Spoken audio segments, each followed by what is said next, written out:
आज हम बात करने वाले हैं ऐसे विद्रोहों की जिनके ऊपर उपन्यास लिखे गए, नाटक लिखे गए, समाचार पत्रों ने उनका सहयोग किया और जो विद्रोह अपने क्षेत्र के प्रथम थे और जिन्होंने पूरे इतिहास को बदल कर रख दिया।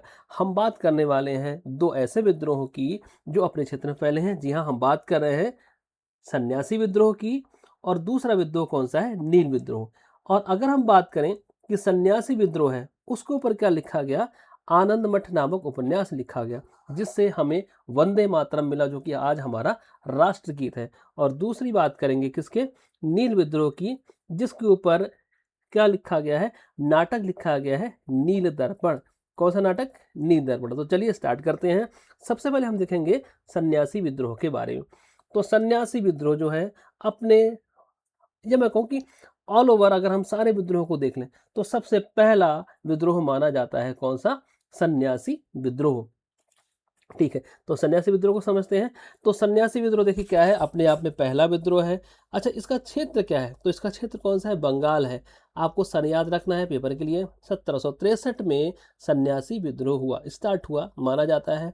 और ये हुआ कहाँ है? बंगाल में। अच्छा, सन्यासियों ने, साधुओं ने भी विद्रोह कर दिया। हाँ, अच्छा, रीजन क्या था कि अंग्रेज जो है हर तरफ से भारतीयों का शोषण कर रहे थे।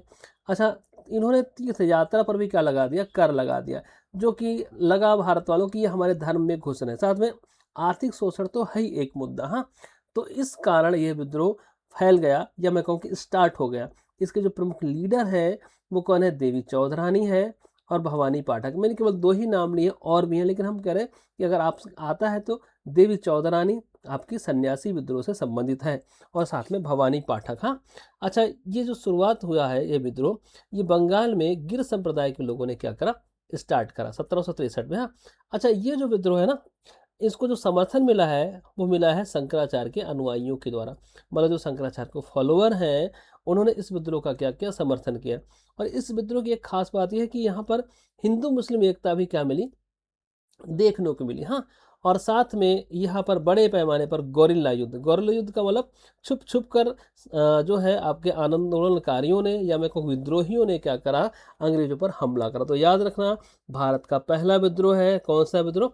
सन्यासी विद्रोह। ये बहुत पहला है। ठीक, बहुत पहला का मतलब अगर आप बात करोगे तो 1858 की क्रांति, 1857 की क्रांति, सॉरी, हाँ, 1857 की क्रांति से ये बहुत पहले है, और भारत की आज़ादी से बहुत ज़्यादा पहले है। ठीक है, तो ये देख लेना, ये पहला विद्रोह है जब सन्यासियों ने विद्रोह कर दिया। ठीक, अब आगे बढ़ते हैं कि सन्यासी विद्रोह से जो रिलेटेड है वो कौन है? आपका आनंद मठ है।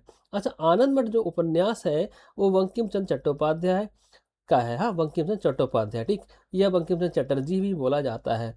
तो इन्होंने अपना उपन्यास आनंद में 1882 में बंगला भाषा में लिखा, बंगाली भाषा में। ठीक है, और उसकी जो स्टोरी है वो कहाँ की है?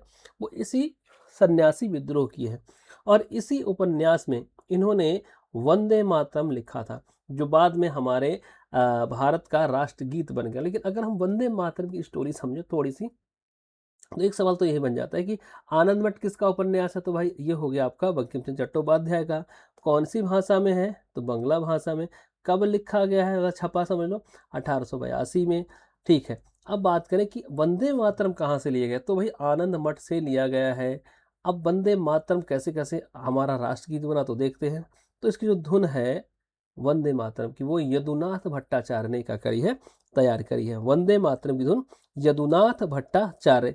अच्छा, ये जो पहली बार गाया गया है, ये गाया गया है कांग्रेस के 12वें अधिवेशन कलकत्ता में। हाँ, 1896 में। पेपर में पूछा जाता है कि 1896 में, या मैं कहूँ कि पहली बार वंदे मातरम कब गाया गया, तो कांग्रेस का कलकत्ता अधिवेशन 12वां है, जिसके अध्यक्ष हैं रहीमतुल्ला सयानी। इस अधिवेशन के अध्यक्ष कौन है? रहीमतुल्ला सयानी। पहली बार गाया है इसको किसने? रविंद्रनाथ टैगोर जी ने। ठीक है, तो लिख कोई रहा है, धुन कोई और बना रहा है, और पहली बार गा कोई और रहा है। वंदे मातरम का सार इफेक्ट यहाँ से तैयार हो जाएगा आपका। और ये हमारा राष्ट्रगीत कब बनेगा? 24 जनवरी 1950 को। ठीक, ये हमारा पॉलिटी का सवाल बन जाता है कि राष्ट्रगीत को कब अपनाया गया, तो 24 जनवरी 1950 को। अच्छा, यहाँ पर याद रखना कि हमारा जो राष्ट्रगान है ना, जनगण मन, उसको भी 24 जनवरी को ही 1950 को अपनाया गया, एक ही तारीख को दोनों को एक साथ अपना लिया गया, राष्ट्रगीत और राष्ट्रगान। ठीक है, अब देखो यहाँ पर राष्ट्रगान जो किसका है भैया, रविन्द्रनाथ टैगोर का है। राष्ट्रगीत किसका है, बंकिम चंद्र चट्टोपाध्याय का। तो गाया लेकिन किसने है, रविन्द्रनाथ टैगोर ने गाया है पहली बार, सही। और बना कब, 24 जनवरी 1950 को। तो ये तो हमारा हो गया सन्यासी विद्रोह, उससे रिलेटेड फैक्ट। ठीक है, अब आगे में बात करते हैं हम नील विद्रोह की। अच्छा, वो अपने आप में पहला था, ये भी अपने आप में पहला है। ये पहला कृषक विद्रोह माना जाता है। कौन सा, किसानों ने पहली बार क्या कर ले, हथियार उठा लिए।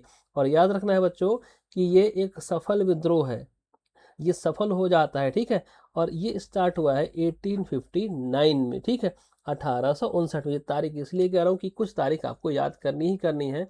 जैसे मैंने कहा सन्यासी विद्रोह 1763, 1859 में आपका नील विद्रोह। ठीक है, तो ये पहला कृषक विद्रोह है आपका। अच्छा, रीजन वही है कि जबरन नील की खेती करवाना है। अच्छा, अंग्रेज यहाँ पर आए तो यहाँ पर उन्होंने नील की खेती करवाई, उनको नील की जरूरत क्यों पड़ रही थी।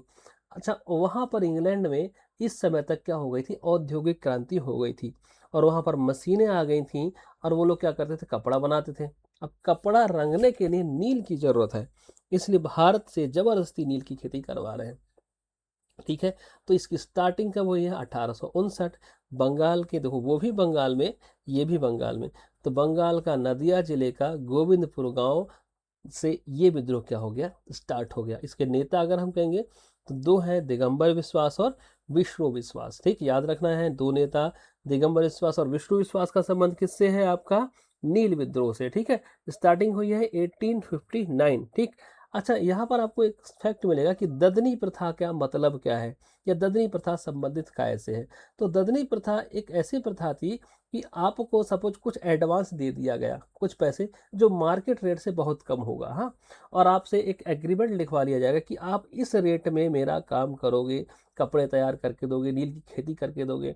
तो ये ददनी प्रथा एक बहुत बड़ी या बुरी प्रथा थी, कहाँ पर, बंगाल में, जिससे कृषक क्या था, परेशान था। आप जबरदस्ती का मतलब एग्रीमेंट करा रहे हो, वो भी मार्केट रेट से कम रेट पे। तो ददनी प्रथा का भी विरोध हुआ यहाँ पर, हाँ, कि भाई हम जबरदस्ती काम नहीं करेंगे। ठीक है, या इतने कम पैसे में काम नहीं करेंगे। तो ददनी प्रथा नील की खेती में चल रही है। ठीक है, देखो, एडवांस एक अग्रिम पेमेंट देकर आपसे करारनामा लिखवा लिया जाएगा कि आपको अब काम करना ही करना है।